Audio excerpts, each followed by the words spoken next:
ರಸ್ತೆಯಲ್ಲಿ ಅಡ್ಡ ಬಂದ ನಾಯಿ ಜೀವ ಉಳಿಸಲು ಹೋಗಿ ತರಕಾರಿ ವಾಹನ ಪಲ್ಟಿಯಾಗಿದೆ. ರಾಯಚೂರು ನಗರದ ಒಪೆಕ್ ಆಸ್ಪತ್ರೆ ಬಳಿ ಘಟನೆ ನಡೆದಿದೆ. ಅಪಘಾತದಲ್ಲಿ ಟಂಟಂ ಚಾಲಕನಿಗೆ ಸಣ್ಣ ಪುಟ್ಟ ಗಾಯವಾಗಿದ್ದು ಕೂಡಲೇ ಸ್ಥಳೀಯ ಆಸ್ಪತ್ರೆಗೆ ದಾಖಲಿಸಲಾಗಿದೆ. ತರಕಾರಿ ರಸ್ತೆ ತುಂಬಾ ಚೆಲ್ಲಾಪಿಲ್ಲಿಯಾಗಿ ಬಿದ್ದಿದೆ. ರಾಯಚೂರು ಗ್ರಾಮೀಣ ಪೊಲೀಸ್ ಠಾಣಾ ವ್ಯಾಪ್ತಿಯಲ್ಲಿ ಘಟನೆ ನಡೆದಿದೆ.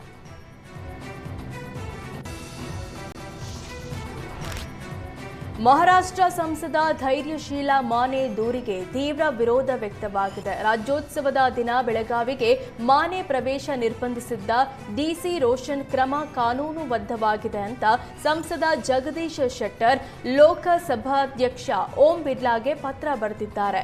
ಕಾನೂನು ಸುವ್ಯವಸ್ಥೆ ಕಾಪಾಡಲು ಮಾತ್ರ ನಿರ್ಬಂಧಾಜ್ಞೆ ಜಾರಿ ಮಾಡಿದ್ದಾರೆ. ಮಹಾರಾಷ್ಟ್ರದ ಸಂಸದರು ದೇಶದ ಎಲ್ಲೆಡೆ ಸಂಚರಿಸಲು ಹಕ್ಕು ಇದೆ.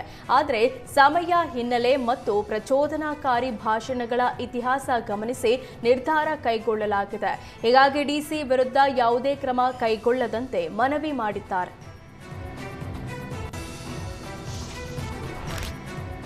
ಕಾರವಾರದ ರವೀಂದ್ರನಾಥ ಠಾಗೋರ್ ಬೀಚ್ನ ಮಯೂರವರ್ಮ ವೇದಿಕೆಯಲ್ಲಿ 7 ದಿನ ನಡೆಯುವ ಕರಾವಳಿ ಉತ್ಸವಕ್ಕೆ ಅದ್ದೂರಿ ಚಾಲನೆ ನೀಡಲಾಯಿತು. ಕಾರ್ಯಕ್ರಮವನ್ನ ಬಂದರು ಹಾಗೂ ಮೀನುಗಾರಿಕಾ ಮತ್ತು ಉಸ್ತುವಾರಿ ಸಚಿವ ಮಂಕಾಳು ವೈದ್ಯ ಉದ್ಘಾಟಿಸಿದ್ರು. ಕಾರವಾರದಲ್ಲಿ ಕರಾವಳಿ ಉತ್ಸವವು ಕಳೆದ 8 ವರ್ಷಗಳಿಂದ ಕಾರಣಾಂತರದಿಂದ ನಡೆದಿರಲಿಲ್ಲ.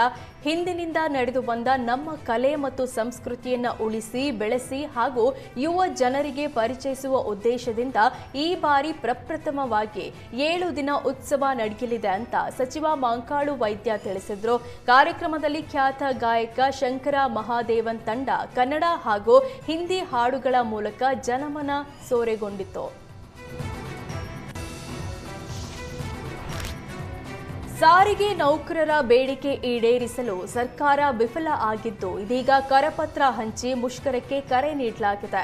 ನೌಕರರ ಬೇಡಿಕೆ ಈಡೇರಿಸಲು ಸರ್ಕಾರ ಹಣಕಾಸಿನ ಸಮಸ್ಯೆಯ ನೆಪ ಹೇಳಿತ್ತು. ಹಿಂಬಾಕಿ ಮತ್ತು ವೇತನ ಪರಿಷ್ಕರಣೆಗೆ ಸಾರಿಗೆ ಸಚಿವ ರಾಮಲಿಂಗಾರೆಡ್ಡಿ ಒಪ್ಪಿರಲಿಲ್ಲ. ಕಳೆದ ಬಾರಿ ನೌಕರರ ಜೊತೆ ಸಿದ್ದರಾಮಯ್ಯ ಸಭೆ ನಡೆಸಿದ್ರು. ಆದರೆ ಸಿಬ್ಬಂದಿಗಳ ಬೇಡಿಕೆ ಈಡೇರಿಕೆಗೆ ವಿಫಲವಾದ ಹಿನ್ನೆಲೆ ಸಾರಿಗೆ ನೌಕರರು ಹೋರಾಟಕ್ಕೆ ಮುಂದಾಗಿದ್ದಾರೆ. ಇಂದಿನಿಂದಲೇ ಕರಪತ್ರ ಹಂಚಿ ನೌಕರರಿಗೆ ಅನ್ಯಾಯದ ಬಗ್ಗೆ ಅರಿವು ಮೂಡಿಸಿದ್ದಾರೆ. ಜನವರಿ ಮೊದಲ ವಾರದಿಂದಲೇ ಸರ್ಕಾರಕ್ಕೆ ಮುಷ್ಕರದ ಬಿಸಿ ಮುಟ್ಟಿಸಲು ಮುಂದಾಗಿದ್ದಾರೆ.